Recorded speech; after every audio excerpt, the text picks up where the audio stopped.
Good morning, and I'm delighted to see such a packed house, which I attribute largely to the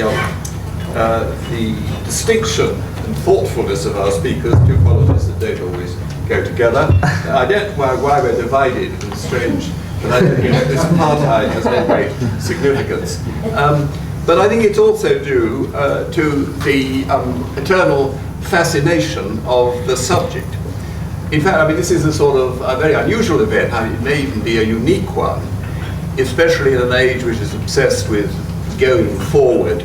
It's quite original to take time out to reconsider a regime which ended 20 years ago. But it's wholly relevant because Margaret Thatcher and her influence on the politics of today remain potent, controversial, and I think often misunderstood, as I'm sure some of our speakers will make clear. And for admirers of Mrs. T, there's nothing impious in or backsliding in this sort of critical examination, because one quality I think which distinguishes her from all other prime ministers of the last century is that she's the most critical one, in the best sense of the word, eternally dissatisfied with what's already been achieved and ferociously eager to tackle those things which have not yet been done or haven't been done very well. The media, the older of you here will remember how the media were often puzzled by the way she spoke in this detached way of the government, as though it was nothing to do with her. But I think that was all part of the critical exercise in never resting, always taking a detached view of what had been done. She never took "yes, Prime Minister" for an answer. And I think this inability to tolerate a botched job, this tenacity, for me at any rate, is one of her greatest qualities. Now, we've got four speakers, and none of them really needs any introduction at all. Neil O'Brien, Director of Policy Exchange; James O'Shaughnessy, former Head of the Policy Unit, number 10, Charles Moore, who's edited every magazine and periodical worth reading, and Peter Lilley, former Secretary of State for Trade and Industry and Social Security, and Shadow Chancellor, and former Deputy Leader of the party as well. We're going to start with Neil, because he's going to dazzle us with a little technology behind me here. So we get him out of the way first before we let's do it to our strictly Luddite thing. Anyway, off you go, Neil. Thank you. With that frightening introduction.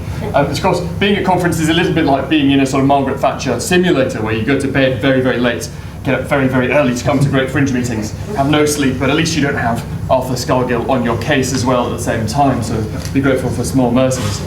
I'm going to do just two things in my presentation. I promise not to give you sort of too much PowerPoint karaoke. The first is to make a little political point about Thatcherism, and the second is to, as Ferdy said, to be a little bit critical, to look at the things that Thatcherism didn't achieve as well as the things that it did. So, without further ado, let me talk to you about a conservative moderniser. Somebody who wanted to reach out to ethnic minorities. This advert from 1983 election: Labour say he's black, Tory say he's British. Talking about the Conservatives' repeal of the sus laws. Somebody who wants to appeal to women. Talking about the Conservatives' record on women, obviously being the change.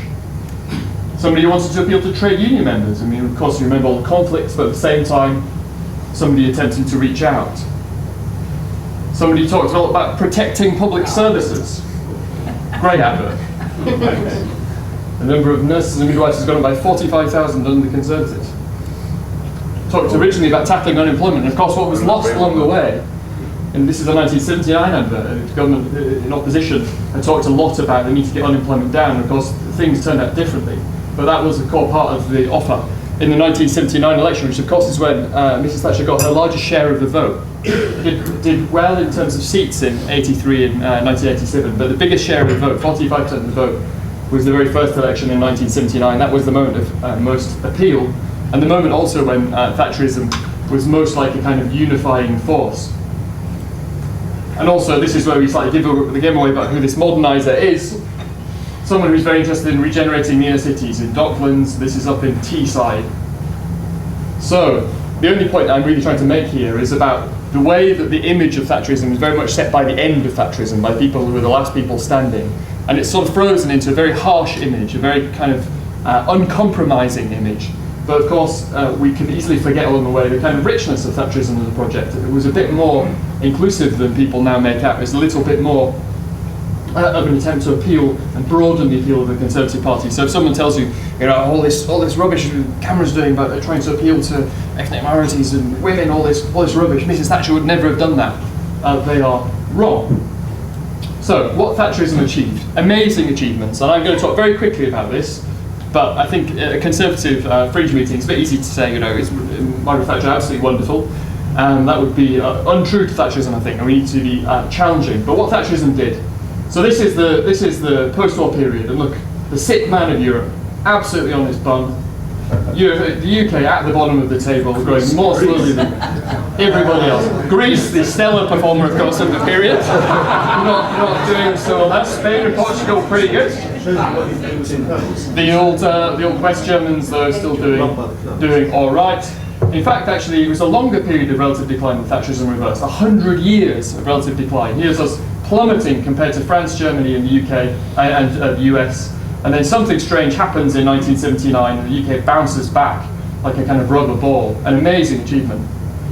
So I want you to keep that in mind, because the rest of the presentation is about some more challenging stuff, about what Thatcherism didn't do, and some of the problems that emerged during Thatcherism that the mission of the contemporary Conservative Party should be to deal with. So, worklessness, the big thing.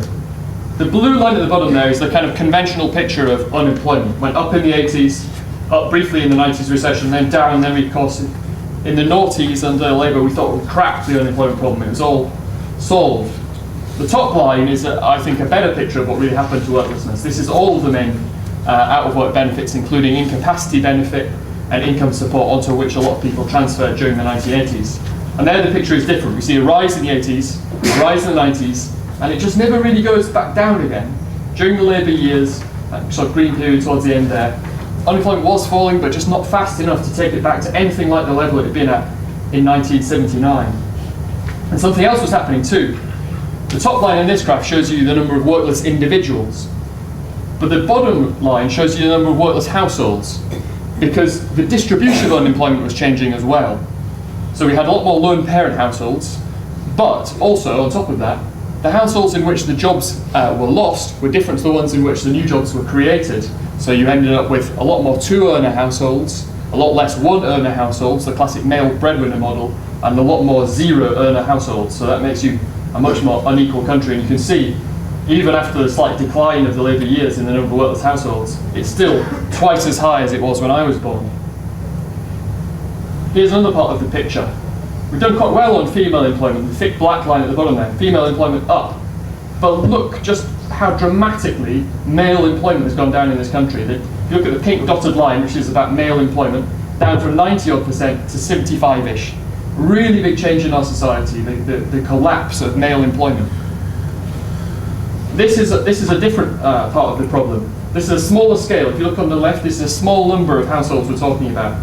But this is the relentless rise in the number of households that have never worked. These are non-student households, not to do with students, but these are households. This is the hardcore, which through various different governments has been growing, and we don't yet know how to solve this problem.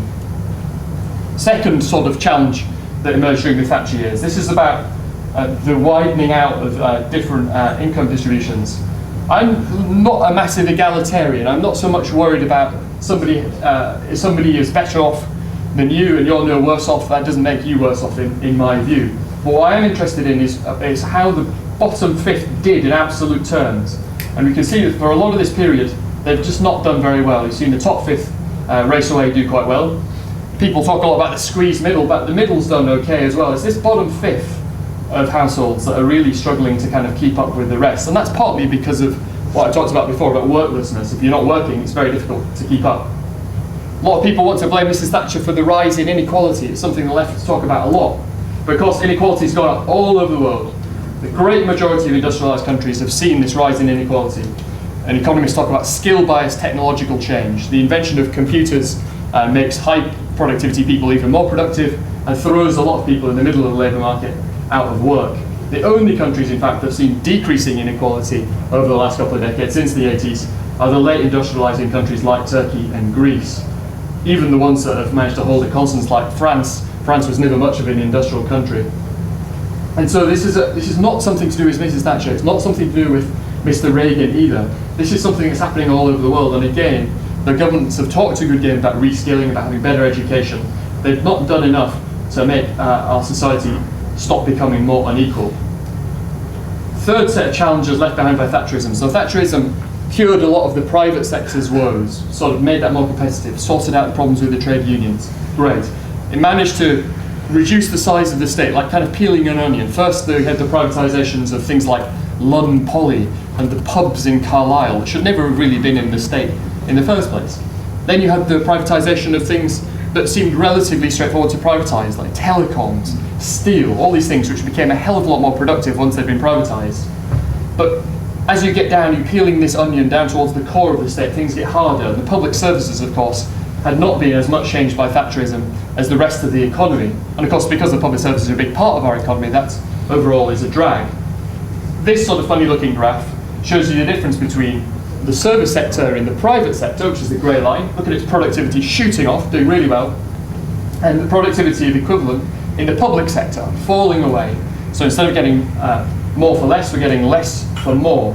And that's true in most public services. This is the NHS, productivity falling away, inputs going up a lot faster than outputs. This is education. Spend loads more, that's the top grey line. And GCSE results go up as well. I mean, partly the GCSE results are going up because there's a real improvement, but it's also partly because of grade inflation. But then the bottom line there is how we're doing compared to other countries, and again we're falling away. Now some great things happened during the Thatcher years on education. We saw the introduction of the GCSE, you saw the beginnings of local management of schools, you saw the city academies, which of course have turned into academies, the most important education reform that this current government are pursuing, and maybe something that James could talk a little about in his presentation. But overall, not enough change in the public services.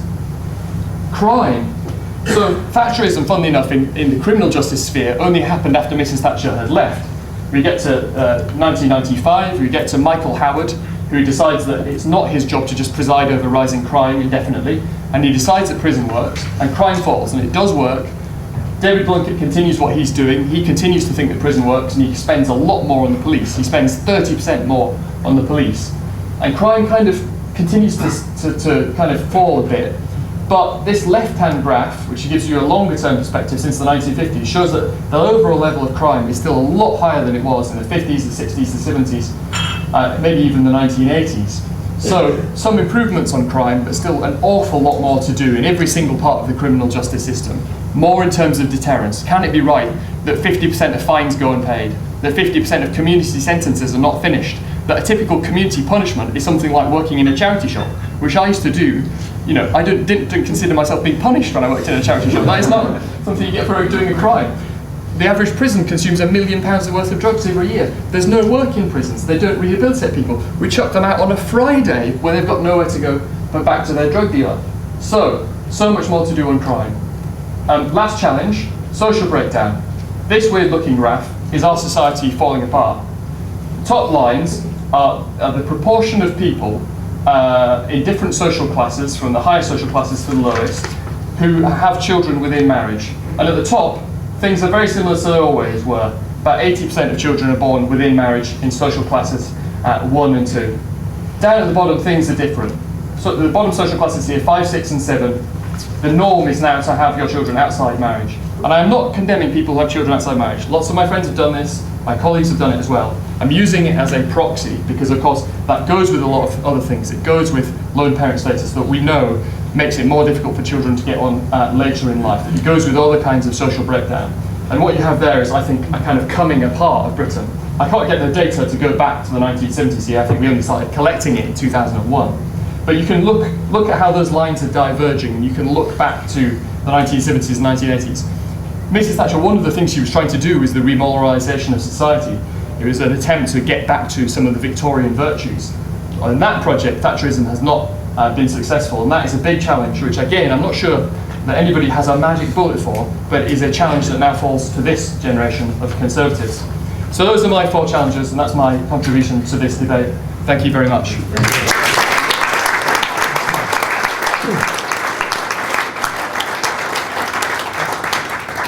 Thank you very much, Neil, for those really brilliant bunch of graphs, which I think just set the context for this discussion just as it should be. Peter. Thank you very much. Actually, there's nothing really left to say. I could sit down like a politician and paid by the word. Thatcherism is an extraordinarily complex phenomenon. It's a question of personality, a force of nature, which she was. It's a question of a doctrine, of a program of government, of a moral philosophy. I will only focus on the program of government and its success and failures and the reactions to it on the left. But just a few words about her personality and the ways in which that has been misrepresented over the years from my own limited experience. It's daunting me on the same panel as her biographer and her former head of her policy unit. But 3 things that are often said about her are totally false. Firstly, she's often portrayed as being harsh and unkind in personal terms to inferiors. Actually, the less important you were in her entourage, the kinder she was to you. She was tough on her fellow cabinet ministers, cruelly so sometimes, but they could take it. I remember, for example, one time when I was just an oik who occasionally helped out on speeches long before I got into Parliament, and she'd just come back from 3 sleepless nights in Mexico to find that her chancellor had put up the interest rate or something in her absence, which she disapproved of. And she laid into Geoffrey Howe and tore into pieces, then saw me in the room and said, "Oh, Peter, you shouldn't have heard that." Then noticed that I had a black tie and said, "Oh, is there anything wrong?" And I said, "Well, I've been to a relative's funeral this morning." Immediately she was full of concern and consideration about me, in absolute opposite to the way she treated Geoffrey Howe. So she was always kind and courteous to people who were less important than her, something that's often not realised. Second, she had a reputation for arrogance and not listening. Actually quite the reverse. She got that reputation because she had a passion for argument, for debate. She would always test ideas to destruction. A group of us in the No Turning Back group came up with some policies on education, invited her along when she was Prime Minister and presented these ideas to her. She'd been briefed beforehand by her policy unit officers why they were complete rubbish and no good, and she tore into them, and we came back and with counter-arguments, and she tore into those and so on. And when she went away, all my colleagues who'd never worked with her said, "It's true, she's arrogant, she doesn't listen." And I said, "Rubbish. Our arguments were best." And she said, "Yes," everyone said, but she kept on rejecting them. I said, "No, she knows now that our arguments were better than the ones she'd been fed before, and she's going back and tearing off a strip from the people before." And sure enough, all the policies that we put forward appeared in the next manifesto. So she did listen, but because of this argumentative nature, people thought she was not listening. Finally, she was presented as uncompromising and unbending. Actually, she was extremely cautious. She was cautious, particularly in the commitments she made in advance. The first election, there was almost nothing, as you've said, on privatisation in the manifesto, apart from these pubs in Carlisle and something else. She was more radical in action. The Marxists, as you all know, believe in what's it called? Propaganda by praxis, actually doing things to convince people. And she did that as far as privatisation was concerned. Each privatisation was unpopular in advance, but irreversible after it was introduced. But she was very cautious about what she took on, what she didn't. Now, about her record as a Prime Minister, she was very fond of saying, there is no alternative. It's worth in looking back, seeing, was there an alternative? Well, remember the situation when she was elected. We were the only developed economy that had ever been bailed out by the IMF at that stage. In 1976, the Labour government had bankrupted the country and had to call in the IMF. We were the slowest growing economy in the European community. We had inflation over 25%. We had union power and industrial relations chaos. We had the 3-day week under Ted Heath, and we had the winter of discontent under Jim Callaghan. The Bank of England was forecasting a long-term decline in living standards in this country. And there were serious doubts in many quarters as whether the country would, in the long term, be governable in that scenario. And all this was despite trying absolutely everything to address the symptoms of decline.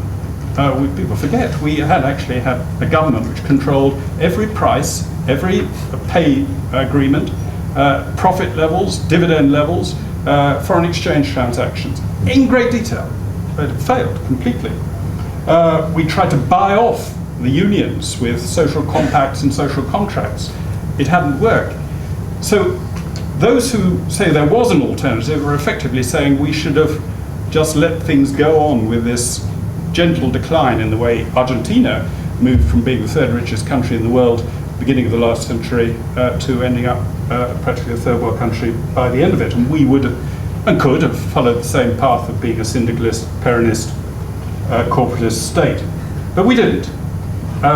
Previous governments had thought this decline was inevitable. Mrs. Thatcher's great approach was that if something's undesirable, it's not necessarily inevitable.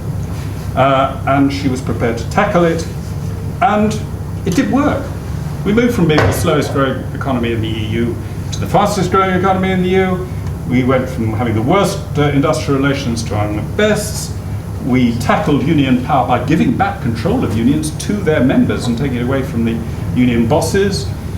We transformed the nationalised industries by privatisation in a way which wasn't always popular here, but was copied, seen to be successful and copied around the world. And in particular industries like power generation, productivity doubled in 3 years. The scale of scope for improvement was enormous.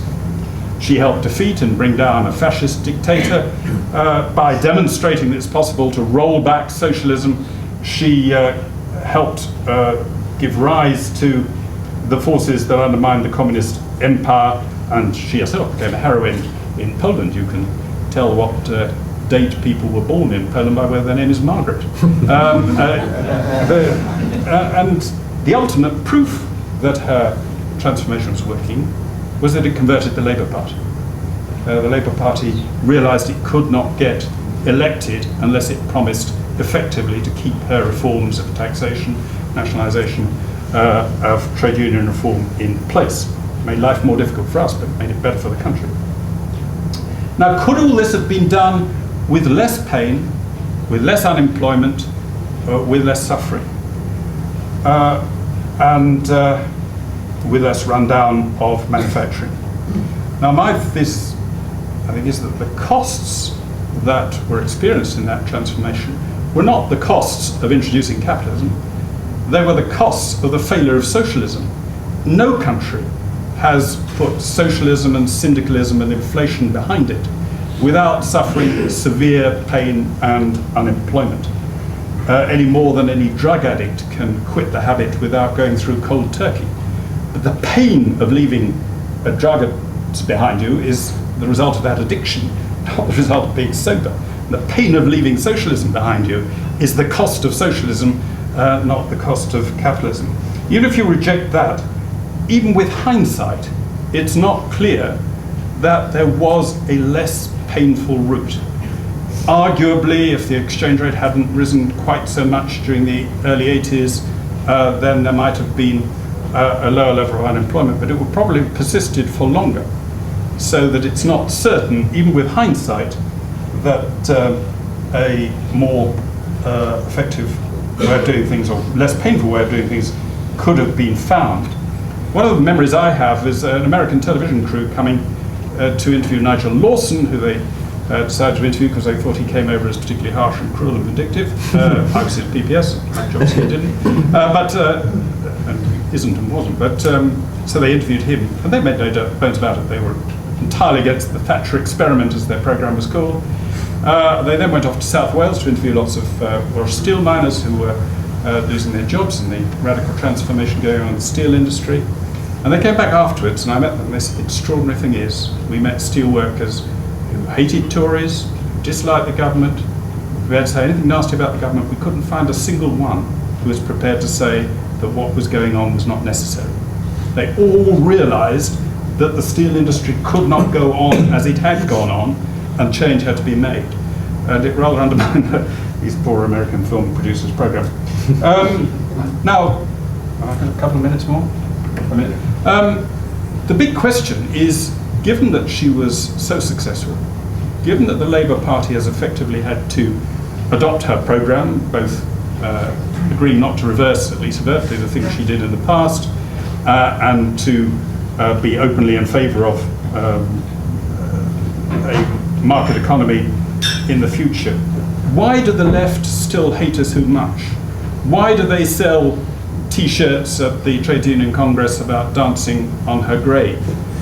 When her film, the film of her life came out, and I did an exchange in The Guardian with a left-wing journalist about it, and got a massive correspondence, some of it absolutely vitriolic about her. I've got something here which is, someone sent me a no such thing as society against Thatcherism. Goes on for pages ranting on about how evil she was, the crimes of social Thatcherism, the crimes of moral Thatcherism, Thatcherite historic hypocrisy, and so on and so forth. Why do they feel like that? Well, there are a number of reasons. First, people may forgive you if you're wrong, if you're mistaken. But people will very rarely forgive you if you're proven to be right. And in the process of being proven to be right, they are proven to be wrong.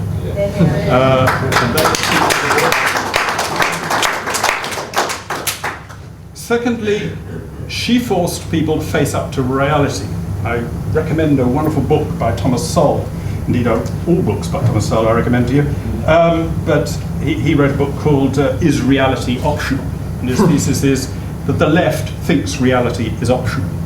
It thinks that despite the fact we live in a world where resources are finite in the short term and difficult trade-offs have to be made, they think all that can be avoided. That if you have the right intentions, then you can avoid difficult choices, and they live in that unreal world. Well, Mrs. Thatcher, through her Tina, There Is No Alternative, showed what reality was, forced them to face up to reality. And they hate that and couldn't stand it, and wanted to continue believing that if virtuous people like them with virtuous intentions had been in charge, no pain, no suffering, no unemployment would have been necessary, but we would have had all the fruits of her reforms.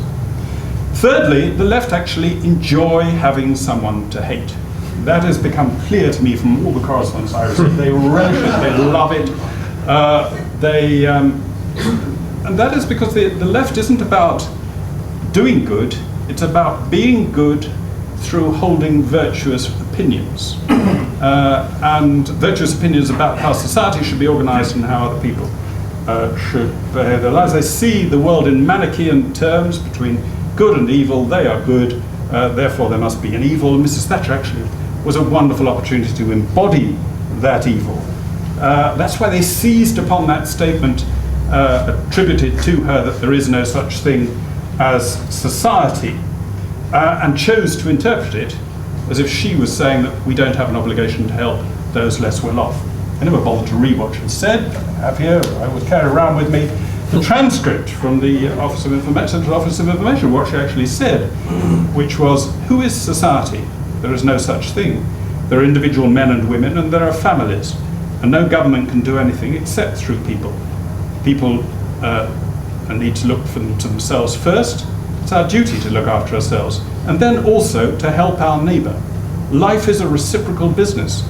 People have got entitlements too much in mind without the obligations, because there's no such thing as entitlement unless someone has first met an obligation. So far from it being... I hope that will be conveyed back to her, that her words were appreciated. It's interesting the left never focus on what she actually said, but what they wanted to say, that wanted to attribute to her. Finally, the intelligentsia, the left-wing progressive sort of media elite in this country, have a problem. And she made them face up to that problem, and that is that their views do not reflect the broad mass of people in whose name they claim to be speaking. She kept on winning the votes over their heads of a large proportion of working people. And they couldn't stand that. And they actually become very abusive about working people when you point it out to them. Indeed, in this document, it goes on about how the traditional upper-class hypocritical Etonian at least had gentlemanly conduct. But from the worst aspects of lower middle class and London working class spiv culture, they're a very class bunch of people. And she made them face up to the fact that actually conservative views, her views, are held very broadly in society, and they are a small elite who've captured the intellectual debate. If we've made any mistake recently, it's trying to tailor our appearance and policies to that media elite, and the mistaken belief that they represent the country as a whole. Yeah. They don't, and we don't, by modifying their hatred of us, win over the support and enthusiasm of the people who voted for Mrs. Thatcher. Thank you.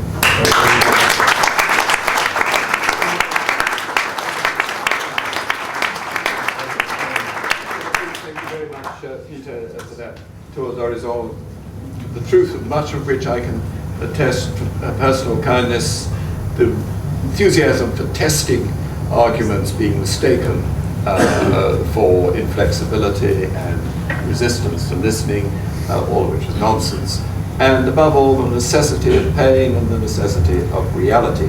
Charles. Thank you very much, Ferdy. I think as her authorised biographer, I'm just going to introduce a very small piece of pedantry and correct Neil O'Brien. He made a well-known error in saying that the Labour isn't working was opposed to in the 1979 election. It's quite interesting that it wasn't, actually. It was opposed to in the summer of 1978. And because it was very effective, it helped persuade Jim Callaghan to postpone calling the election in that autumn, which in fact did help Mrs. Thatcher win the 1979 election, because Labour's position in 1979 after the winter of discontent was much weaker than it had been in that autumn. So sorry to try and get one up on you on that, but I said it's of some interest. I do think, however, that Neil and Peter have done brilliant summaries in their different ways of everything, so I'm not going to do that. I'm going to concentrate really on one thing, because this is the Tory party conference, and it's the Tory party conference in the middle of a recession. So I'm going to take you back to the exact equivalent Tory party conference, which was in 1981. And it happened to be the first Tory party conference that I ever attended, so it's very much stuck in my mind. It's a very dramatic conference. It was in Blackpool, which for all its faults is an incredible place to have a party conference, because the hall is so dramatic and theatrical, and everybody's very sort of excited and crowded in there. And it was very dramatic outside, because there was a massive march. I think it was called the People's March for Jobs, or the Right to Work March, and it was a lot of Socialist Workers' Party and so on in it, and hardline trade union militants, and it was extremely nasty. And I think it's an important thing to bring out about that period is how very divisive it was. People sometimes say that Mrs. Thatcher divided everybody, but the divisions had come through. After all, that's why she won in '79, because of the divisions of the winter of discontent.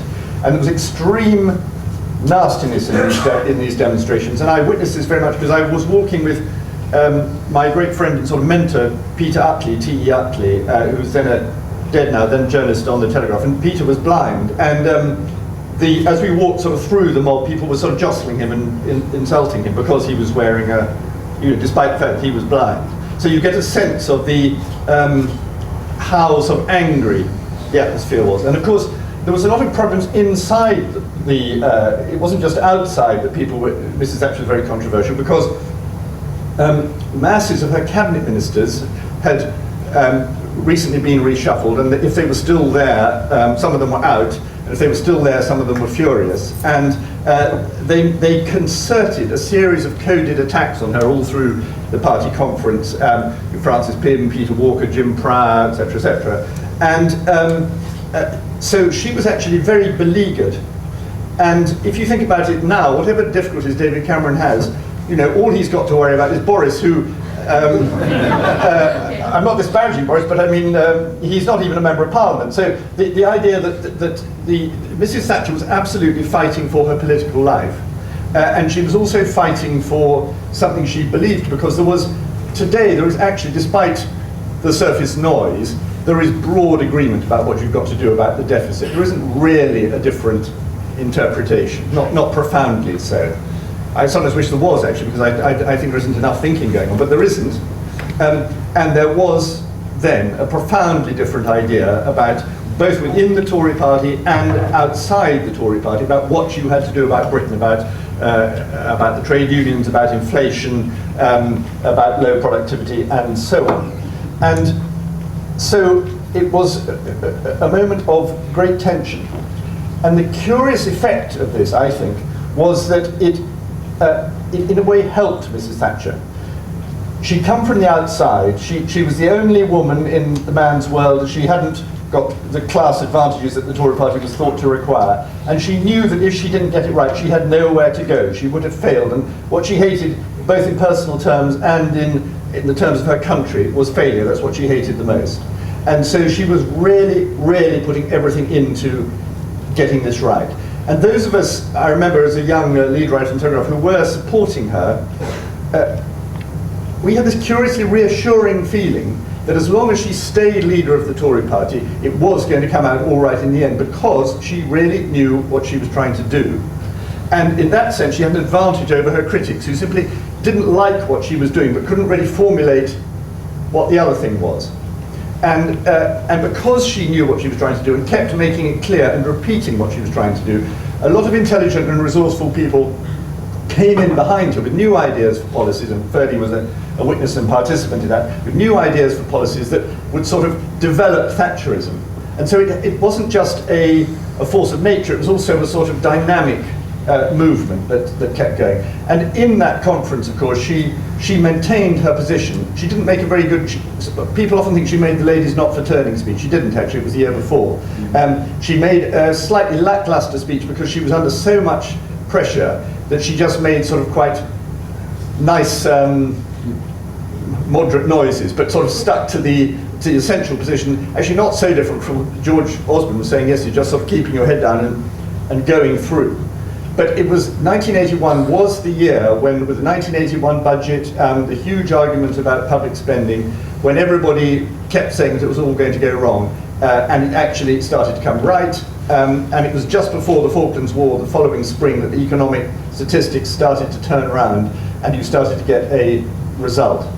And I think this was very important. And another thing that came out of the conference for me at the time, and I think about it even more now, is this extraordinary sort of tribal effect of that conference. Now, we're all taught how bad it is to have tribes, but the tribe does have codes, and it does have loyalty, and it does have strong reciprocal emotions between the leader and the led, which is a very, very important thing in a political movement.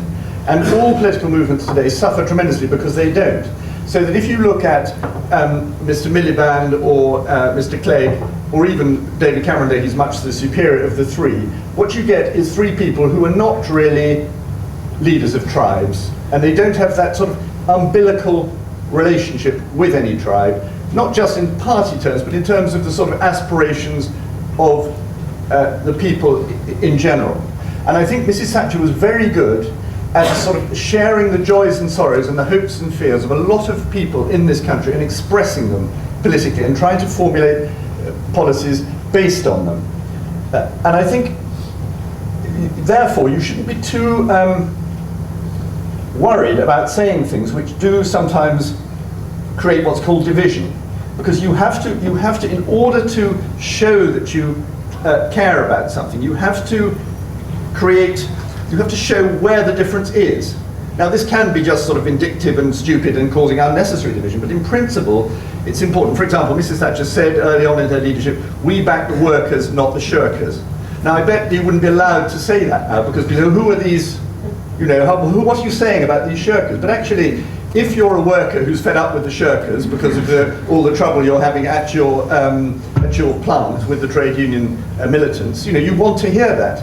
And it's not just core Tory voters who are hearing that, it's actually reaching out way beyond core Tory voters, a point Neil was making, to people who have an aspiration, and they want to see that aspiration recognised in their lives. And I think what's really, really important, above all in the time of recession, is to have someone as a leader who can explain economics for what they are. That's to say, not all their technicalities, but why they're all about how we live and what we wish to do and what we hope for and what our jobs might be and what our children and our grandchildren might be able to do.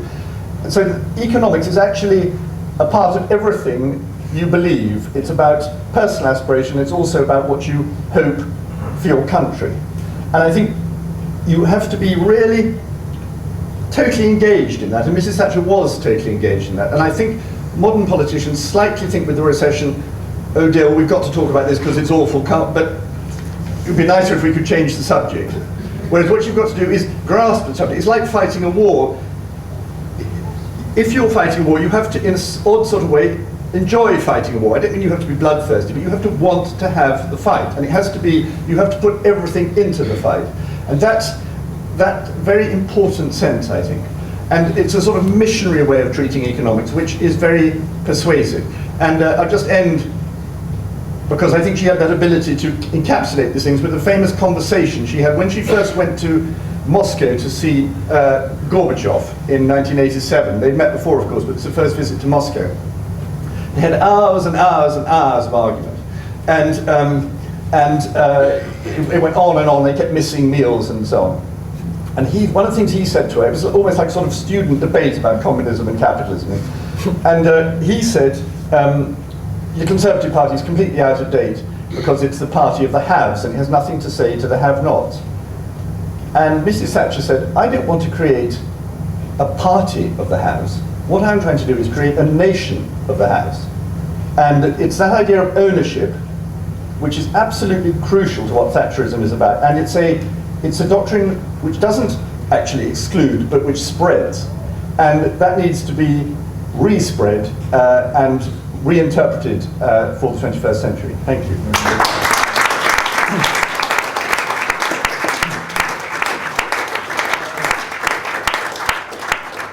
James, I hate to say this, but if you could be of course brief to this allow a couple of questions. The situation I was dreading, which was to go last, following our fantastic speakers. Well, I just wanted to just look forward a bit, really, and what I think we can learn in sort of political strategic terms from Thatcher as we work towards, I hope, a future Tory majority.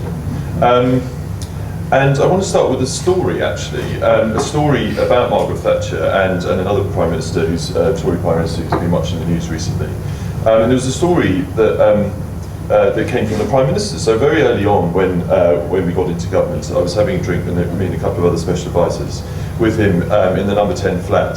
And he made quite a sort of interesting and intriguing observation, which was, he said, that you could make an argument that perhaps there have only been two Conservative Prime Ministers in the modern era, so from Peel onwards, who have governed without some form of liberal rump or liberal support. Obviously, he's reflecting on the nature of coalition. In fact, he was leading one and all the rest of it. Now, we didn't really go on with that conversation, unfortunately, and I've been thinking about it since, and think it's probably something that Ferdinand, his tutor at Oxford, laid down as a future marker for coalition government some 20 years before, but nevertheless, it's something I've reflected on a lot since. Now, apart from the fact it's not factually entirely true, I think there's a pretty good case for saying that Baldwin is in that group. In 59, Conservatives would have won without the National Liberals, although we did have their support, and then of course John Major won a majority in 92. Nevertheless, I think there is a good point, there's a truth there, because of the similarities between the political strategies of these two Prime Ministers, between Thatcher and Disraeli. And that is that they appealed to the sort of people that Charles was just describing. There were personal similarities, I think, as well. They were both outsiders who challenged, but eventually came to slightly represent the establishment. They were on a journey from radical to conservative, and it was when they were in the midpoint of that journey that actually they were most effective. And they represented a great sort of conservative intellectual truth, which is that social progress needs to be built on tradition. Now, you might say about Disraeli, he was a sort of ultimate cynic, and in the Reform Act in 1967 didn't reap immediately benefits as he lost the following election. But it actually presented something very important about the identity of the Conservative Party, which was to break down the barriers between the upper classes, the landowners, and the aspirant middle classes, the sort of villa suburbs that you were seeing growing up in British cities all over. And I think for Margaret Thatcher that was even more acute. That identification with that kind of person was even more acute. And I always bring to mind a phrase of my father's, which was talking about people who wanted to get on. And my dad was an Irish immigrant, he'd been a rabid socialist. Margaret Thatcher came along and he was just completely bowled over by the fact that for people like him, who had energy but no resources and ambition but no wealth, that all of a sudden there was an opportunity for these kind of people to do something, to realise their hopes. And Margaret Thatcher helped people realise those hopes by taking on the vested interests that were keeping them down. Now, the interesting thing that we haven't quite touched on today is that those vested interests, we talked a lot about trade unions, but I think it was a lot of that was about people who wanted to impose glass ceilings, people who were better off, who wanted to impose glass ceilings upon middle class or aspirant working class people. And part of what Thatcherism did, certainly early Thatcherism, I think there's a problem with what happened to it later on, was it was creating a ladder and in fact forcing it again back into place against those people higher up who did not want the ladder, who didn't want people to join the house. And so today you see, I think, there's lots of different language of how you describe these people. It's interesting, I think, that from the Conservative leadership this week, you've heard the phrase strivers come into use. Now, I don't know if that is the right terminology, but it's certainly very descriptive. And it is interesting now that we are in a position, I think, that there's an opportunity to go for these people, the sort of people who traditionally have delivered those Conservative Party majorities. And I think, just as an aside, it rather demonstrates the fact that people who say that David Cameron knows nothing about the history of the Conservative Party couldn't be more wrong. And of course, it's appealing to those people's aspirations, their sense of hope. But I also think that we've got to recognise, and perhaps striving is a better word than aspiring here, that there's a decent amount of fear. People who want to get on, people who want to better themselves, which I think is a sort of classic definition of British social mobility. I don't particularly like Gini coefficients and so on, they're too mechanical, but the idea that you will have the opportunity to better yourself. Bettering themselves also involves leaving something behind, and there is always the fear of dropping down into the situation from which you've escaped, which is why I think that the 1992 recession, or the recession following, in the early 90s, was so devastating, because there had been a ladder, people had climbed the ladder, and all of a sudden people who had done well just would zoom straight down the ladder, straight down the snake perhaps, and it felt like we had let people down whose hopes we had raised.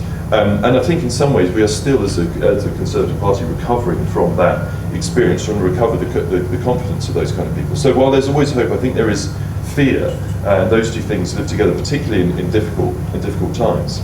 But nevertheless, this is, I think, where we need to, and this is where the Conservative leadership is alighted on. We need to build our majority, our future majority, around approaching these people. And Policy Exchange, under Neil's fantastic leadership, has done excellent work on who these people are, where they live, what their hopes, fears, and all the rest of it are. So I'd encourage you to look at that, just to get a sense of what Margaret Thatcher was always very good at enunciating about her people, our people. We need a better sense, I think, as a party of who those people are and what they want. And of course we need to deal with their concerns. We need to deal with their concerns about immigration and welfare and crime and so on, but we need to give them something to hope for. And as I said, I think that does involve taking on vested interests. It does involve taking on people who want to enjoy their rather exclusive lives. And so I come back down, just as I'm a policy wonk. I'm just going to make one radically unpopular policy suggestion, which is the one I always come to, which is around housing. There is nothing more powerful for Conservatives, this is true of Thatcher, this is true of Macmillan, it was true after the First World War. There is no more powerful and potent idea of what ownership means than to give people the ability to own their own home. And yet average ages at which people owning their own home are rising, and average house prices, although they're falling in a recession, are on an incredible upward incline when it comes to compared to earnings. One way I think that we can demonstrate that we're in favour, that we favour as a Conservative Party these kind of people, that we can actually demonstrate that we share their values, that we want them to have ownership, that we want them to be haves, is to deliver radically more houses, which means building on lots of green fields, because every house was always built on a green field once, and ensuring that they feel part of the property owning democracy, which is the essence of a winning Conservative government. Thank you.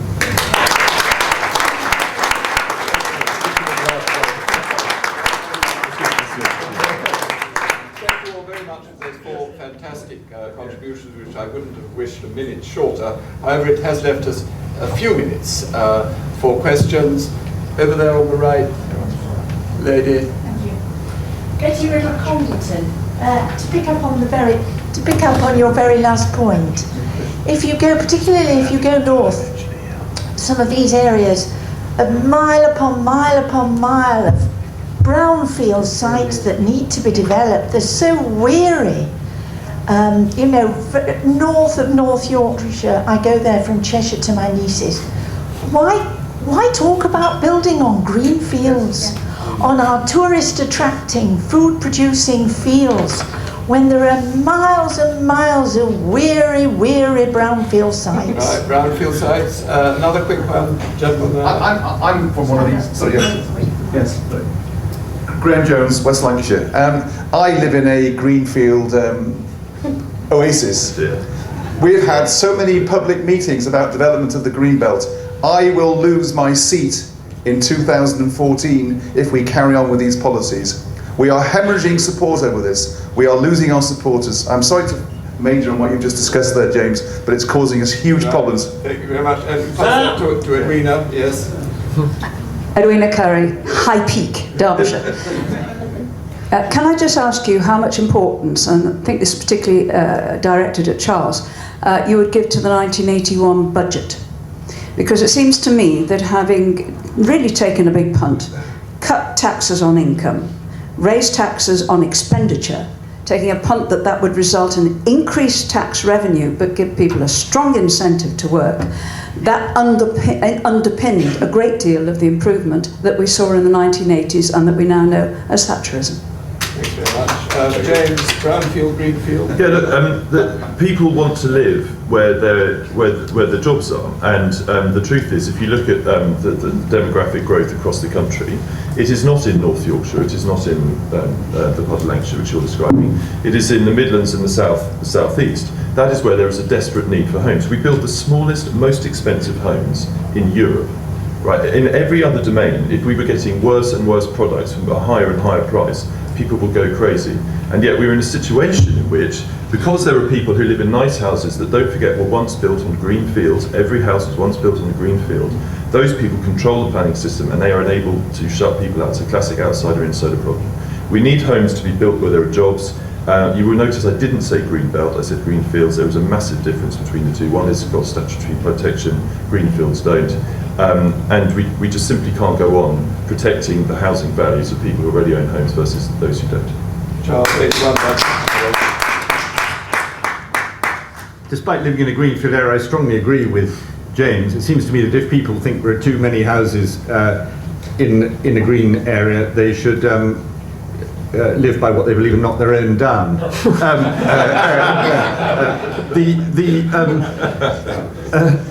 On the 81 budget, Edwina is absolutely right that it was crucial, but it wasn't a budget that put down taxes. The 79 budget put down taxes and changed the balance of taxes, as you say. The 81 budget actually put up taxes, and the reason it did that was that everybody was expecting the U-turn, and that Mrs. Thatcher would have to go for bigger deficits and a dash for growth and all of that. And she had to prove to the markets and to everybody that she was going to maintain her position.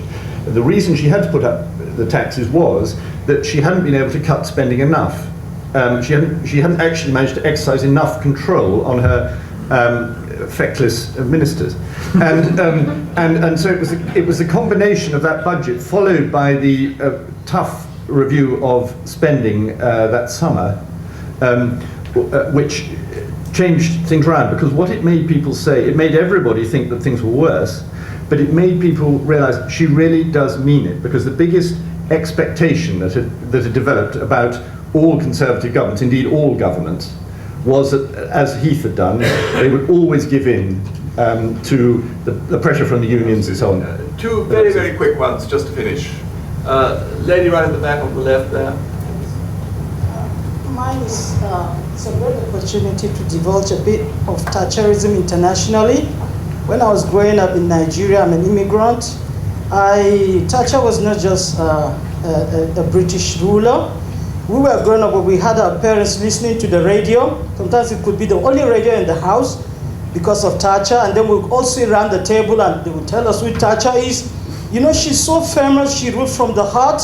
She was ahead of Ronald Reagan, you know, ahead of America. She made Britain interesting.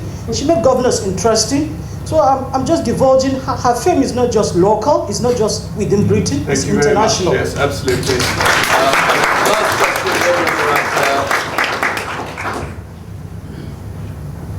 Thank you. Helen Thomas, formerly of Policy Exchange, currently of Hammersmith and Fulham. There does seem to me to be countries who are being Thatcherite currently, who are knocking unions, who are restructuring, who are taking on vested interests, and taking the pain, taking the hit to unemployment. Those countries are actually seem to be in the periphery of the Eurozone. So what would the panel say to Greece is now more Thatcherite than Britain? Peter? Well, the difference is, of course, Mrs. Thatcher did what she did because she thought it was right and proper, albeit there was no alternative. The Greeks are doing things because the Germans are telling them to, which wasn't quite the way Mrs. Thatcher operated. But we do have to recognise that, we have to be careful. I got into the cabinet because poor Nicholas Ridley made an unwise interview with a terrible cartoon on the cover about the Germans.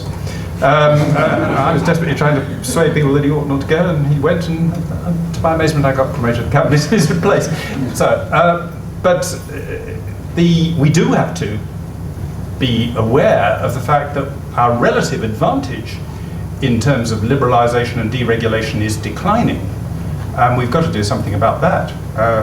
We also have to do something about other matters, training in particular, where we have a relative disadvantage compared with many countries, and we still lag behind, haven't been doing things.